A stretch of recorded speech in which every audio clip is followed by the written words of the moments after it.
Je m'arrête, oui, réponse A, ou je passe avec prudence, réponse B.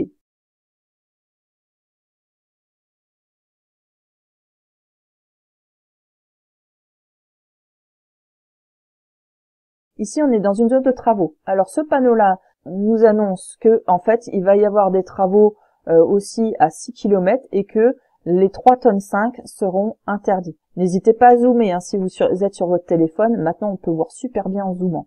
Donc, c'est interdit à 6 km pour les 3,5 tonnes. Donc, finalement, ce panneau-là avec la déviation ne nous concerne pas vraiment. Ensuite, qu'est-ce qu'on voit? Que là, il y a des travaux aussi ici tout de suite et que il y a, malgré le feu, hein, et le feu est orange aussi ici au loin, mais peu importe, on n'a pas à le prendre en compte. Ce qu'on doit prendre en compte, c'est l'agent qui s'occupe de la circulation pendant les travaux. C'est lui qui va primer. Et là, il nous montre le panneau vert. Donc, s'il nous montre le panneau vert, ça veut dire que je peux, moi, m'engager. D'accord? Évidemment, je vais m'engager avec prudence parce qu'il y aura des ouvriers sur la route. Il y aura des agents dans leurs véhicules qui vont peut-être bouger les véhicules. Et puis peut-être qu'il y aura des trous, des petits rebords. Bon là, je sais, hein, j'ai circulé il y a pas longtemps ici, puisque c'est moi qui ai fait la photo. Je peux vous dire qu'il y aura un petit rebord. En fait, là, la route, elle est creusée. Et puis après, il y a un petit rebord à remonter là-bas, un peu plus loin. Donc ça fait une sacrée bosse et c'est pas bon ni pour les pneus, ni pour les suspensions, ni pour la direction. Donc pour toutes ces raisons-là, je passe avec prudence. Du coup, c'est réponse B. L'extrémité de cette commande permet d'allumer les feux de position. Oui, réponse A. Non, réponse B.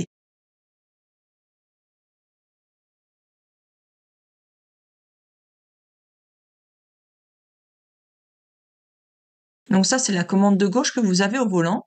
Et donc, on peut voir que vous avez possibilité, là, c'est tout ce qui est éclairage. Et donc, quand vous bougez cet éclairage, là, vous voyez la petite flèche, elle est sur le 0. Donc, pour l'instant, vous n'avez pas mis de feu sur votre véhicule. Mais si vous montez d'un cran, vous serez en feu de position. Ça, il faut vraiment les connaître, les symboles, hein. Donc ça, c'est feu de position. Ça, ce sont les feux de croisement. Donc si vous montez un deuxième cran, c'est feu de croisement.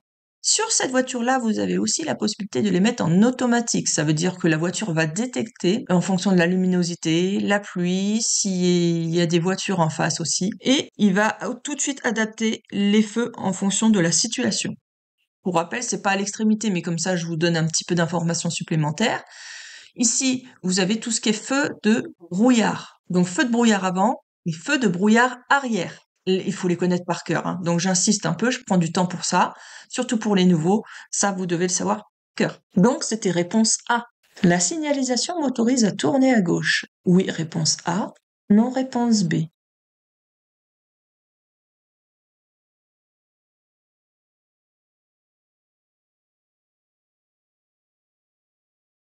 Alors, on observe, là, on voit bien que c'est une intersection avec un cédé de passage qui fait la moitié de la voie. Donc, il y a bien une voie pour rentrer de ce côté-là. C'est donc pas un sens interdit. Donc, on peut rentrer dans cette rue-là. Ensuite, est-ce que je peux franchir la ligne continue? Eh bien, si on observe bien, on voit que ici, il y a des pointillés. Donc, il y a une coupure de ligne continue avec des pointillés.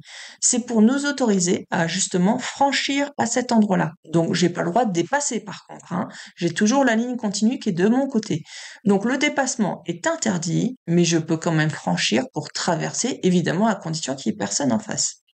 Idem, ceux qui arrivent ici ont une possibilité aussi de traverser pour aller dans cette voie-là. Donc là, je dois être traversé à ce niveau-là pour pouvoir m'engager. J'ai le droit d'utiliser ces petits pointillés-là. Donc la signalisation m'autorise à tourner à gauche. Oui, réponse A.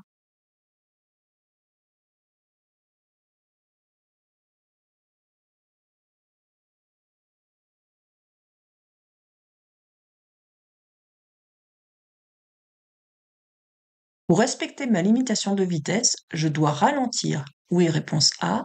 Non, réponse B.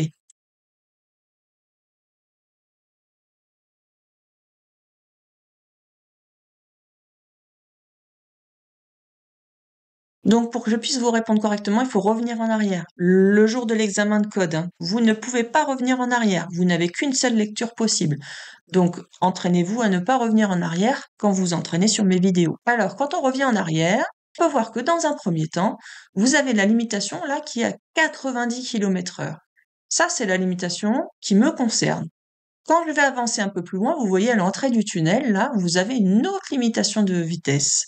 Et si on regarde bien, en dessous des panneaux 80 km/h, on peut voir qu'il y a des panonceaux qui nous disent que ça ne nous concerne pas parce que c'est pour tout ce qui est transport de marchandises de plus de 3,5 tonnes. Donc, ça ne concerne pas le permis B.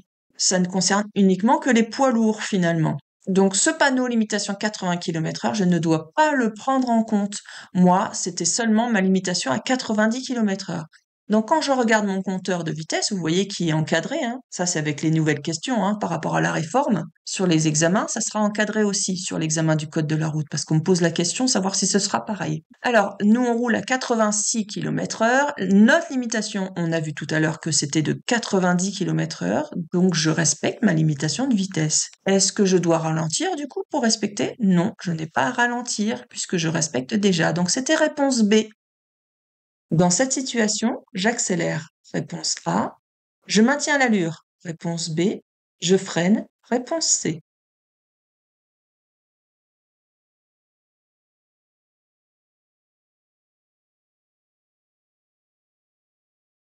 On peut voir que là, il y a une voie d'insertion avec un véhicule qui veut justement s'insérer. Lui, il a mis son clignotant à gauche. Il a un cédé le passage. Donc, il doit me laisser la priorité de passage. Donc, c'est à moi de passer. Et dans cette situation, surtout, il a besoin de calculer s'il peut passer devant ou derrière. S'il va beaucoup plus vite que moi et qu'il a l'espace nécessaire pour le faire, il passera devant. S'il va moins vite que moi, il décidera de passer derrière. Par contre, si je modifie mon allure, lui, il va être complètement perdu. Donc, il saura plus s'il peut passer devant ou derrière, parce qu'il va falloir qu'il recalcule tout ça. Et il a très peu de distance pour pouvoir le faire.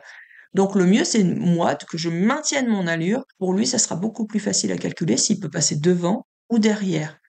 Donc là, je maintiens mon allure, réponse B. Pour aller à Bourges, je dois emprunter l'autoroute. Vraie réponse A, faux réponse B.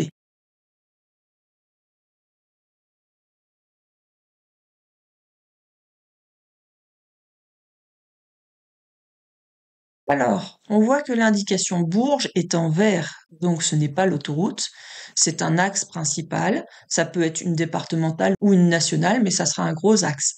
Donc je ne suis pas obligée d'emprunter l'autoroute puisque c'est en vert. Donc réponse B. Je circule sur une route départementale, réponse A, une route nationale, réponse B, une autoroute, réponse C.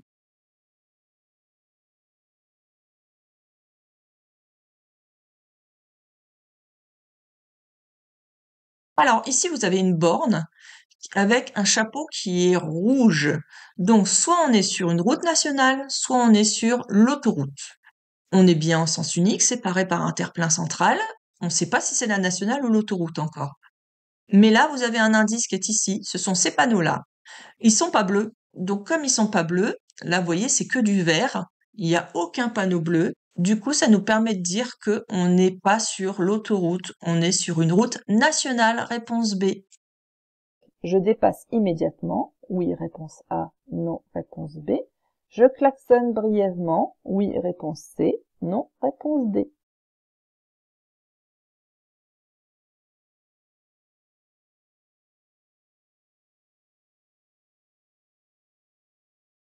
Alors, on est en ville, le marquage au sol ne m'interdit pas de dépasser ici pour l'instant, mais là, je vais avoir une ligne continue dans quelques mètres.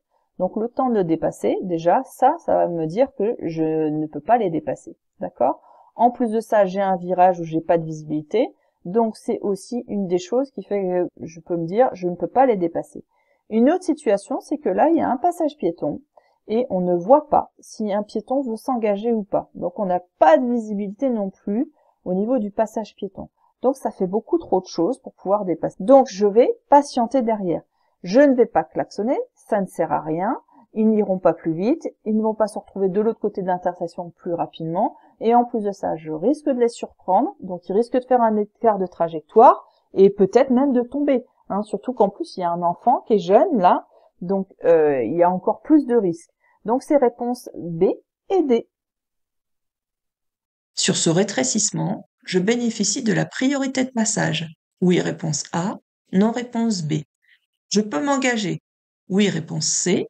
Non, réponse D.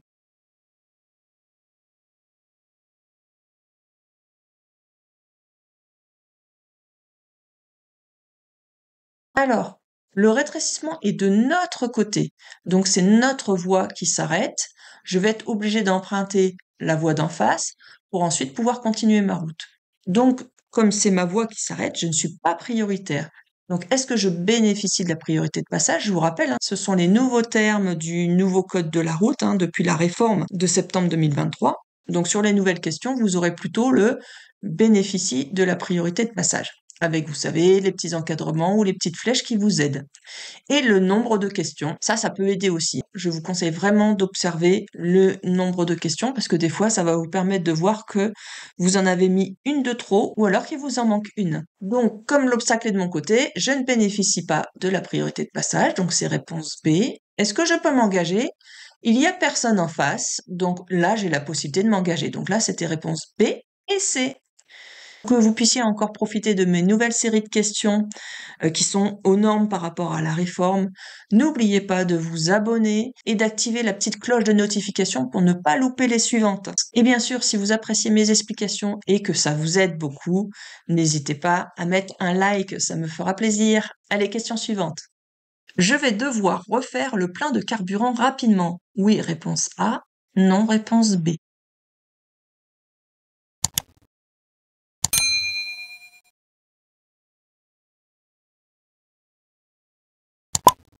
Alors ça, c'est le réservoir de l'AdBlue. Faut pas confondre avec votre réservoir à carburant. Alors pour simplifier, l'AdBlue, c'est que pour les véhicules diesel. Donc ça permet de convertir l'oxyde d'azote, qui est toxique, en vapeur d'eau et puis en azote qui est inoffensif. Donc ça permet de préserver l'environnement. C'est de l'eau déminéralisée et de l'urée. Donc c'est injecté dans les gaz d'échappement et donc ça permet, comme je vous ai dit tout à l'heure, de réduire les émissions d'oxyde d'azote et donc de polluer moins. Et donc ce réservoir, comme je vous disais, c'est pas pour l'essence ou le diesel à remplir, c'est pour l'AdBlue celui-ci. Donc vous faites pas avoir. Donc c'était réponse B. Le véhicule devant moi ne démarre pas. Je klaxonne, réponse A. Je patiente, réponse B. Je dépasse, réponse C.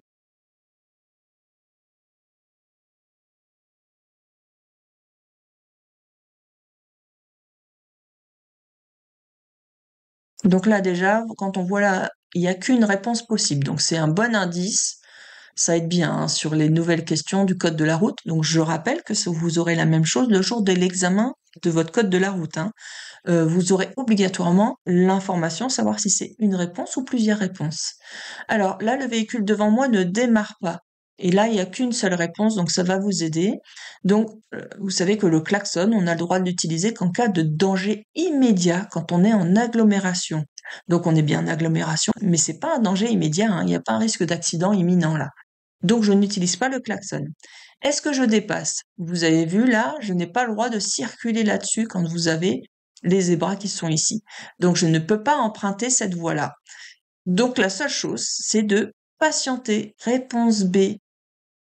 Je veux quitter mon stationnement. Je peux mettre mon clignotant. Oui, réponse A. Non, réponse B.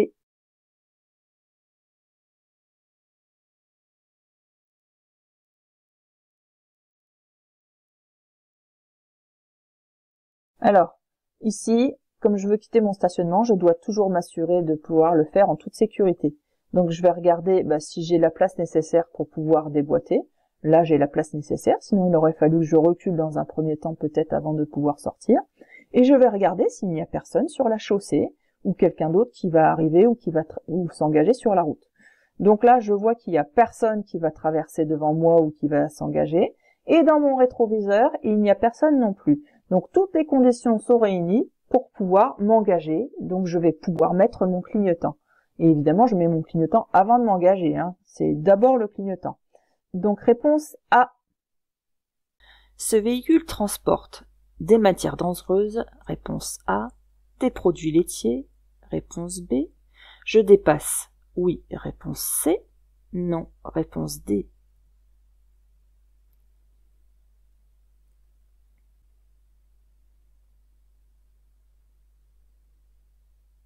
Si on observe ce véhicule, je vous l'ai mis un petit peu en zoom sur le côté pour voir un peu mieux, il possède une plaque orange.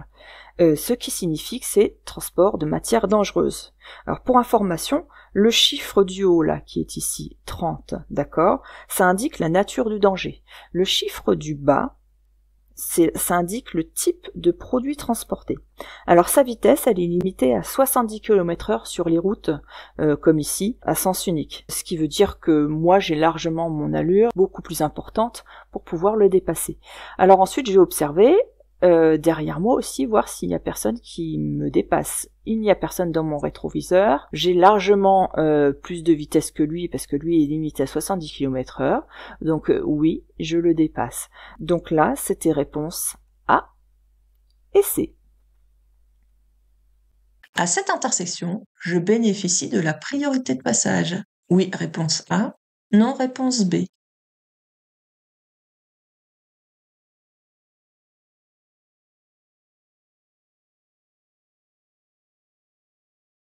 Qu'est-ce qu'on peut observer? On peut voir que là, il y a un passage piéton. Attention à ne pas confondre avec un céder le passage.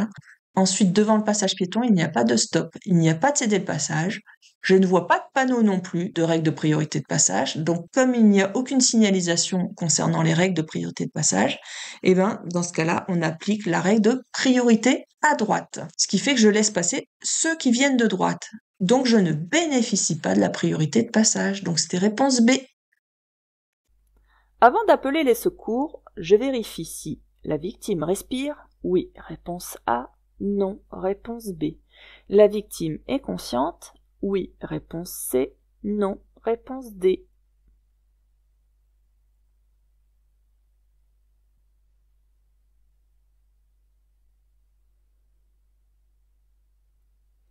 Donc en résumé, en présence d'un accident, il faut tout d'abord protéger les lieux de l'accident. Ça, c'est pour éviter un suraccident, pour éviter un deuxième accident, d'aggraver la situation. Ensuite, il faut alerter les secours. Et enfin, si vous avez les capacités de le faire et une formation pour ça, vous pouvez secourir. Alors, pour alerter les secours, d'abord, il faut se prendre des informations précises pour communiquer tout ça. Donc, il faut informer sur l'état de la ou des victimes, donc il faut dire s'il y en a une ou plusieurs personnes. Si on peut donner l'âge aussi, si c'est un bébé ou une personne âgée aussi, c'est important de le dire. Et puis dire si la victime est consciente ou si elle a une hémorragie. Alors, avant d'appeler les secours, je vérifie si la victime respire. Oui, réponse A. Et si la victime est consciente, aussi, réponse C. Pour faciliter le croisement sur cette route étroite, je dois m'arrêter le premier. Oui, réponse A. Non, réponse B.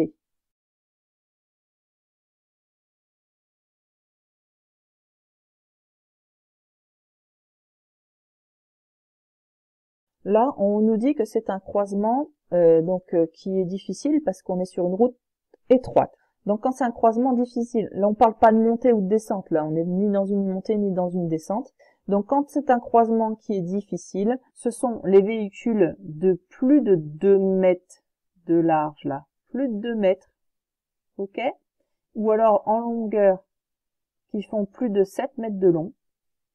Eh bien, ceux qui font plus de 2 mètres ou plus de 7 mètres, eh bien, ils doivent réduire leur vitesse et puis si besoin, se serrer et même s'arrêter. Bon, d'accord, dans la réalité, on les a jamais vus faire ça, ou très rarement, mais c'est comme ça. Donc en fait, les gros véhicules sont censés laisser passer les voitures, en résumé. Donc un poids lourd est censé laisser passer une voiture. Attention, il y a une exception. Ça s'applique pas dans tous les cas. Tous les transports en commun qui sont en ville, en agglomération en fait, par contre, ceux-là, on doit les laisser passer. On doit leur faciliter le passage. Parce qu'ils travaillent pour le bien public, pour le service à la personne, pour déplacer les personnes. Donc, quand ils sont en agglomération, les transports en commun, on doit leur faciliter le passage. C'est la seule situation. D'accord? Donc, ici, on est sur une route étroite. Donc, les véhicules à gros gabarit doivent nous faciliter le passage. Donc c'était réponse B, je ne m'arrête pas le premier. L'acuité visuelle minimale sans correction d'un conducteur est de 1/10 réponse A, 3/10 réponse B, 5/10 réponse C, 8/10 réponse D.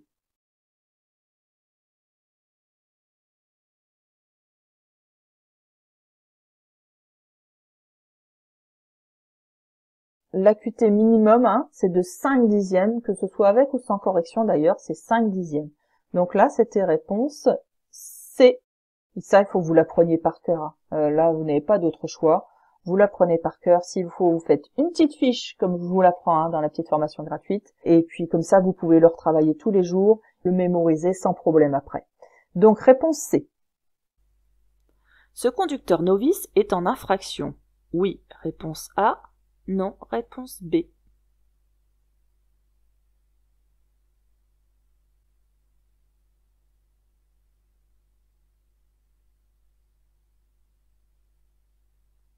Alors, un conducteur novice, qu'est-ce que c'est que novice? C'est un jeune conducteur qui n'a pas d'expérience en fait. Pendant la période probatoire, un conducteur novice considéré en infraction dès 0,20 g par litre de sang, ou alors 0,10 mg par litre d'air expiré. Donc, qu'est-ce qu'il affiche? Il affiche une mesure de 0,10 mg par litre d'air expiré, soit ce qui fait l'équivalent de 0,20 g par litre de sang. Ce qui fait que son alcoolémie, elle est positive. Il est donc en infraction. C'était réponse A.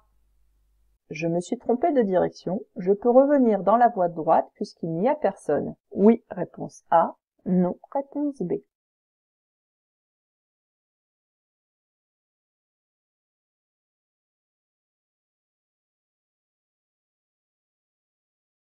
Alors ça, c'est la règle. Hein. Une fois qu'on est dans la voie de stockage, comme ici, eh bien, une fois positionné dedans, il ne sera plus possible de continuer tout droit, donc changer de voie, même s'il n'y a personne, c'est interdit, de reculer ou de faire demi-tour. On a obligation de continuer ce qu'on est en train de faire dans la voie de stockage, c'est-à-dire de tourner à gauche. Évidemment, on laissera passer en face, hein, mais on ne peut pas faire autre chose que ça, que ce qui est demandé dans la voie de stockage.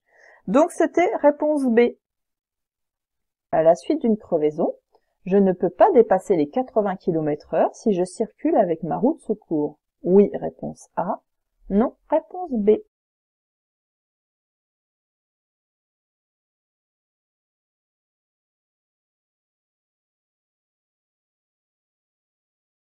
Alors, la limitation des 80 km/h, c'est uniquement si on circule avec une dialette, comme ici, là. D'accord ? Ici, on ne me précise rien de particulier, donc je roule avec une roue de secours normale.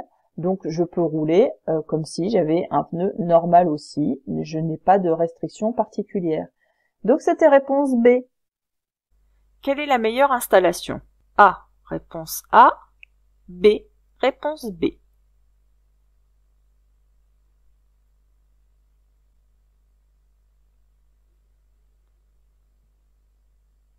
Alors, si on regarde bien les bras, là vous voyez les bras sont carrément tendus.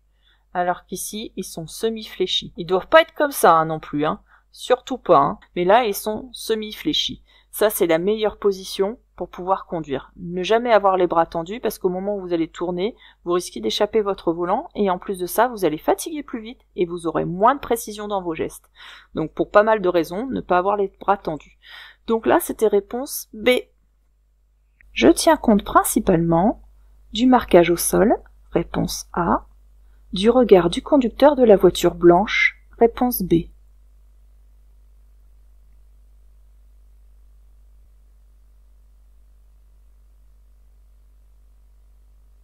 Donc sur cette vidéo, on peut observer un marquage au sol, ici en A, qui est un céder le passage. Donc on peut se dire, on est prioritaire, c'est le plus important à savoir, on peut passer en toute sécurité. Mais il faut aussi s'inquiéter du véhicule là en B, de son regard. Parce que s'il n'a pas fait attention à sa signalisation, ou s'il est inattentif, ou au téléphone, il pourrait très bien nous passer devant le nez, même s'il a un cédé le passage. Et c'est certainement ça d'ailleurs le plus important, c'est de voir sa réaction. Voir ce qu'il va le faire s'il a l'intention de nous laisser passer. Donc c'est réponse B, on tient plus en compte le regard du conducteur de la voiture blanche. Ayant des troubles de l'équilibre, je peux passer mon permis de conduire sans examen médical. Oui, réponse A. Non, réponse B.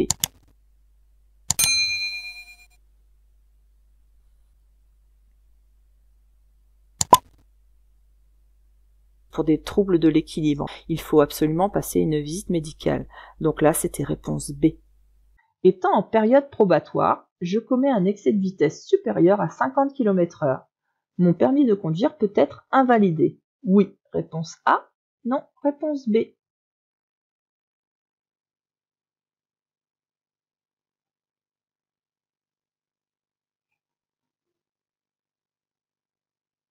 Et oui, si je commets une infraction de 50 km/h et plus, mon permis peut être invalidé par le tribunal. Ça, c'est à savoir par cœur aussi. Donc réponse A. L'ordinateur de bord permet de vérifier que j'ai une conduite économique. Oui, réponse A. Non, réponse B.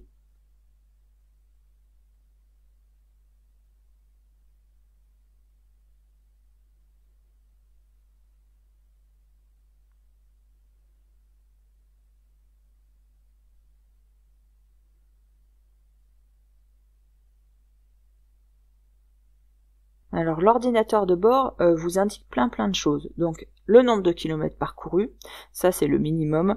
Les entretiens effectués aussi. Il va vous dire vidange à prévoir par exemple.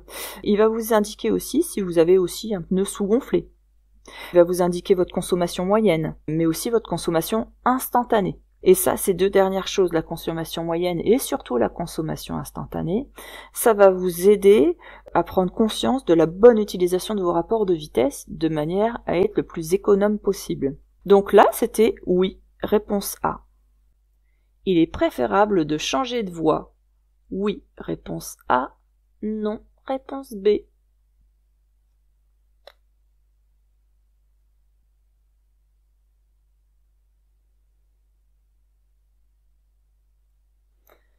Ici, la route n'est pas large, mais on peut deviner que la moitié de la route, c'est à peu près ici, voilà. Donc, si je reste dans cette voie-là, la voie de droite, je vais rouler dans cette flaque d'eau. Et elle semble profonde.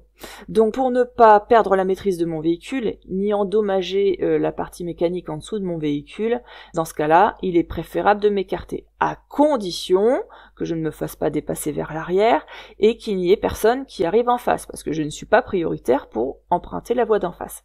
Donc là, il n'y a personne en face, donc il est préférable de changer de voie. Oui, réponse A. Toutes les boîtes de vitesse ont la même grille. Oui, réponse A. Non, réponse B.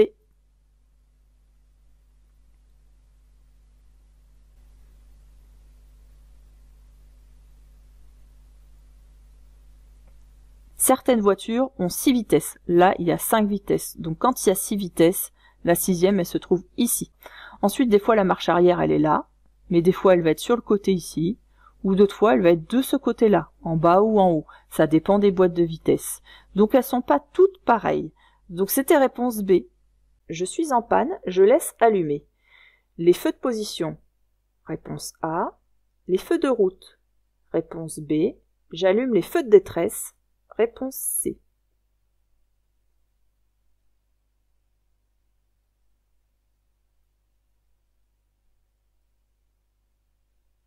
Alors vous avez vu, en fait, on est en panne ici, manifestement sur une route à 2 chaussées séparées par un terre-plein central. Donc dans ces cas-là, vous êtes immobilisé sur la bande d'arrêt d'urgence ici. Donc le mieux, c'est de quitter ma voiture et de me réfugier de l'autre côté du rail de sécurité. Ça, c'est important en attendant le dépanneur pour vous mettre en sécurité. Mais avant, n'oubliez surtout pas de mettre votre gilet réfléchissant, là, vous savez, le gilet haute visibilité. Mais avant de quitter votre voiture, c'est important que les autres véhicules puissent voir que vous avez un problème pour pas vous rentrer dedans. Surtout que l'arrêt sur une bande d'arrêt d'urgence, c'est dangereux. La durée de vie, on estime souvent que la durée de vie, elle est entre 10 et 20 minutes sur une bande d'arrêt d'urgence.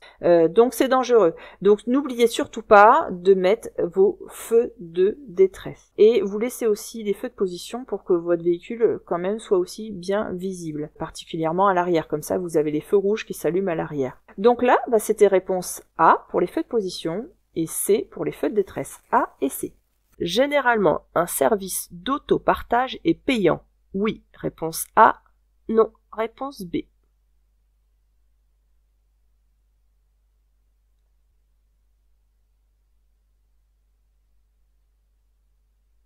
Alors, vous avez 2 termes qui sont utilisés pour ça. C'est le service d'autopartage ou alors les voitures en libre service. Ça veut dire pareil, d'accord? C'est la même chose. Autopartage et libre service, c'est pareil. Donc qu'est-ce que c'est que l'autopartage? C'est un service qui met à disposition aux particuliers, ça veut dire à n'importe qui, hein, une voiture ou plusieurs voitures en location. Évidemment, à condition que vous ayez votre permis de conduire. Et ce service, il est en règle générale, il est payant.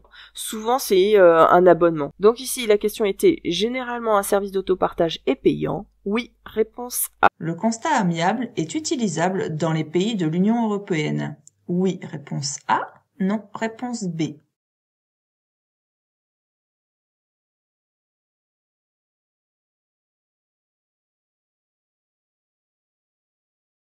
Donc le constat, c'est le constat que vous utilisez en cas d'accident matériel, d'accord?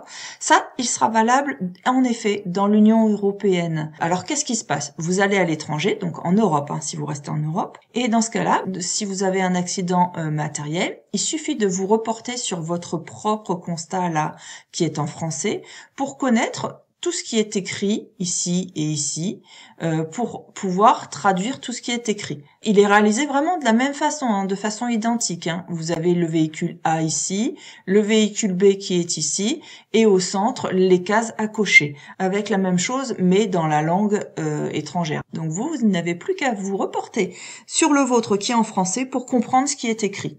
Ensuite, vous remplissez votre partie, admettons que vous soyez le véhicule A, vous remplissez votre partie en français, n'hésitez pas, ainsi que les observations aussi en français. Il n'y a aucun problème par rapport à ça. Donc c'était réponse A. J'attends le feu vert pour tourner à droite. Oui, réponse A. Non, réponse B.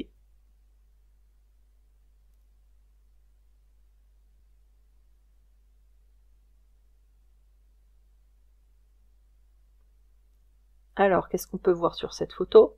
Vous avez un feu qui est rouge, donc normalement je dois m'arrêter, mais ils ont rajouté, ici, là, vous voyez, une flèche clignotante.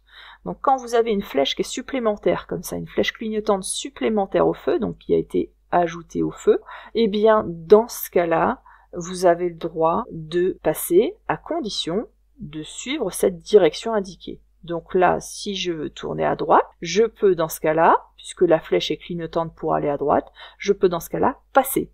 Par contre, attention, cette flèche-là, et ça retenez bien, elle ne nous donne pas la priorité par rapport aux autres véhicules. Donc s'il y en a un qui arrive de là, par exemple, et qui arrive sur cette route-là, moi, quand j'arrive là, je devrais le laisser passer, parce que je ne serai pas prioritaire. S'il y a un piéton aussi qui veut traverser, je dois le laisser passer. Je ne serai pas prioritaire. Donc là, est-ce que j'attends le feu vert pour tourner à droite? Non. Réponse B. Je passe le premier. Oui, réponse A. Non, réponse B.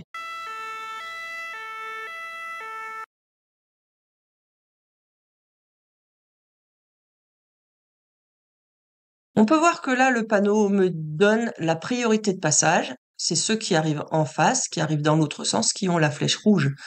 Donc, normalement, il est censé me laisser passer. Mais il a mis son gyrophare. On a aussi entendu la sirène, hein. Donc il devient prioritaire. Ce qui fait que je ne passe pas le premier, contrairement à ce que me donne la signalisation. Là, je l'oublie, la signalisation. C'était réponse B. Je suis à bonne distance de la voiture grise. Oui, réponse A. Non, réponse B.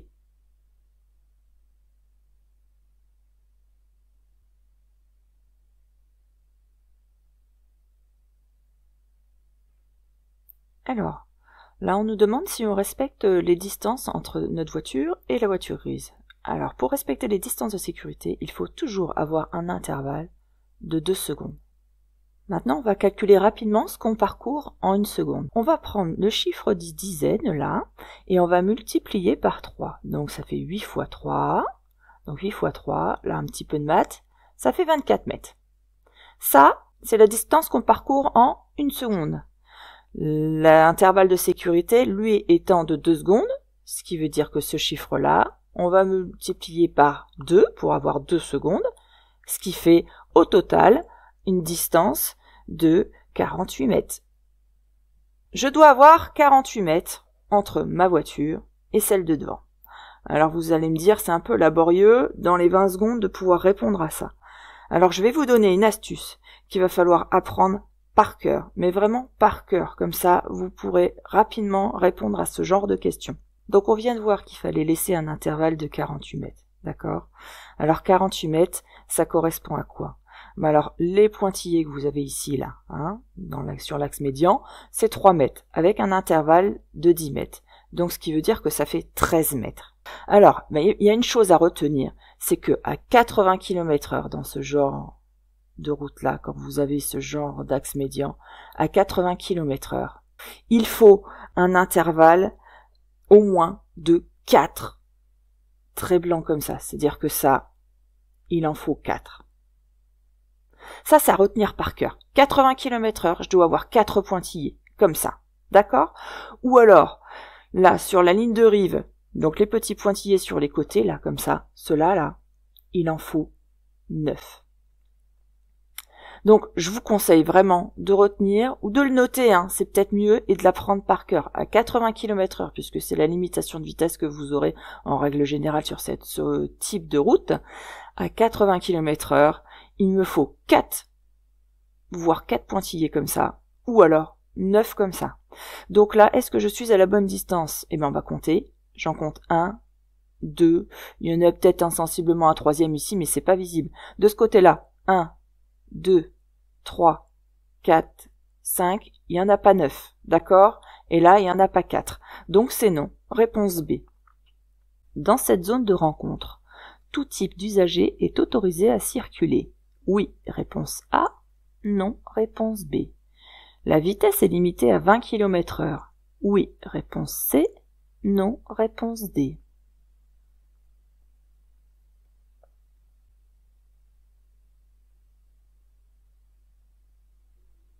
Alors, ce qui est important à retenir et pas trop se fixer sur la photo là, c'est qu'on nous dit qu'on est dans une zone de rencontre. Alors, qu'est-ce que c'est une zone de rencontre? C'est n'importe qui peut circuler dans cette zone de rencontre, hein, sauf si on a un panneau à l'entrée de la zone de rencontre qui nous dit interdit. Mais vous pouvez avoir des camionnettes, des bus, des motos, des vélos, des piétons comme ici, et nous aussi en voiture. Alors, là on peut voir qu'il y a des piétons. Ils sont pas obligés d'utiliser le trottoir, hein, comme celui-ci. Il peut aller sur la route. On peut avoir des cyclistes aussi qui viennent en contresens de circulation. On voit d'ailleurs un petit marquage ici. Donc là, tout type d'usager est autorisé à circuler. Oui, réponse A.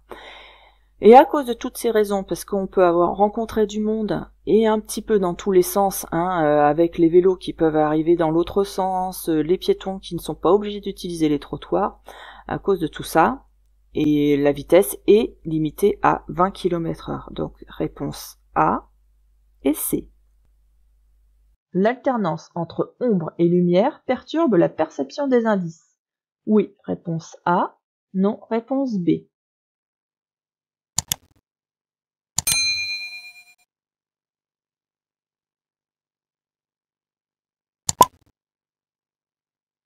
Vous savez, hein, à chaque fois qu'il y a un changement de luminosité, donc qu'on passe d'un lieu sombre à un lieu éclairé ou qu'on passe d'un lieu éclairé à un lieu sombre, à chaque fois, notre œil, il a besoin d'un temps d'adaptation qui est plus ou moins long en fonction des personnes, mais il a besoin d'un temps d'adaptation. Alors là, plus ça arrive, plus notre œil aura du mal à percevoir tous les contrastes, tous les reliefs, parce qu'il est aveuglé à chaque instant. Donc la solution dans ce genre de situation, c'est de ralentir, c'est la seule solution. Donc oui, ça perturbe la perception des indices. Donc c'était réponse A. Le stop and start permet de moins consommer. Oui, réponse A. Non, réponse B. De moins polluer. Oui, réponse C. Non, réponse D.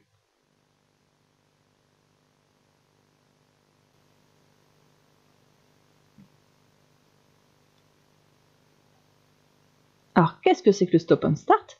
Ça arrête le moteur en fait, ça le met en veille dès qu'on arrête la voiture et qu'on le met au point mort pour une boîte manuelle. Et ça redémarre en fait dès qu'on enclenche la vitesse ou dès qu'on va lâcher le frein sur une boîte automatique. Donc une voiture à l'arrêt qui a le moteur qui tourne, ça consomme toujours pendant ce temps-là. C'est pour ça qu'on a inventé le stop and start. Parce que comme ça, pendant que la voiture est à l'arrêt, elle arrête de consommer. Il y avait une croyance qui disait que quand on démarre une voiture, on va consommer 1 litre de carburant. C'est pas vrai hein, du tout. Hein. On va pas consommer plus, surtout maintenant avec les nouvelles voitures. Le fait de redémarrer une voiture ne fait pas une consommation plus importante. Donc ça vaut le coup, dès que la voiture est arrêtée, d'éteindre le moteur. Donc on va consommer moins et on va polluer moins. Donc c'était réponse A et C. Le vent souffle en rafale. Pour poursuivre ma route, je réduis l'allure. Réponse A. Je circule au milieu de la chaussée. Réponse B. J'accélère pour quitter cette zone venteuse. Réponse C. Je tiens fermement le volant. Réponse D.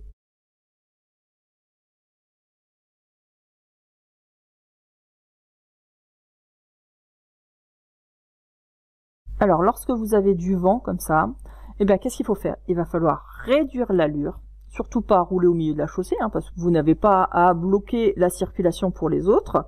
Je n'accélère surtout pas dans une zone venteuse, je vais réduire l'allure et je tiens fermement le volant pour pouvoir maintenir ma trajectoire. Donc, c'était réponse A et D. Je suis jeune conducteur et j'ai peur. Je dépasse, réponse A.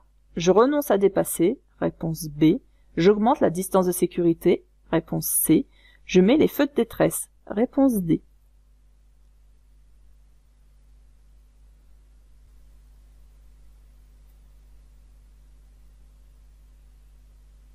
C'est vrai que quand on est jeune conducteur, on a très vite assez peur.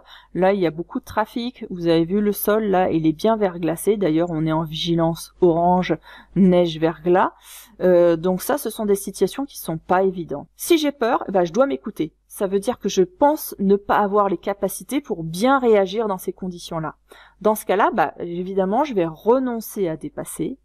Et puis, je vais augmenter les distances de sécurité. Comme ça me laissera plus de temps pour voir ce qui se passe, comprendre ce qui se passe, et puis réfléchir à ce que je dois faire. Donc, c'est réponse B et C. En ville, rouler à 50 km/h et en 4e vitesse est économique. Oui, réponse A. Non, réponse B.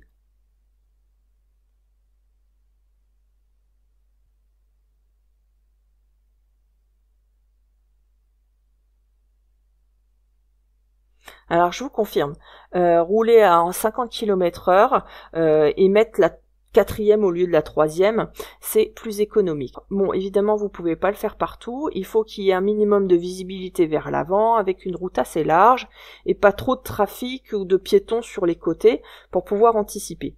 Ça, vous verrez, votre moniteur vous apprendra à le faire en fin de formation. Pourquoi? Parce qu'en début de formation, c'est pas facile de tout anticiper. Ça sera plus en fin de formation. Mais vous pouvez rouler en 4e en ville. Donc là, c'était réponse A. La profondeur réglementaire minimale des rainures principales est de 0,6 mm, réponse A, 1 mm 6, réponse B, 2 mm 6, réponse C.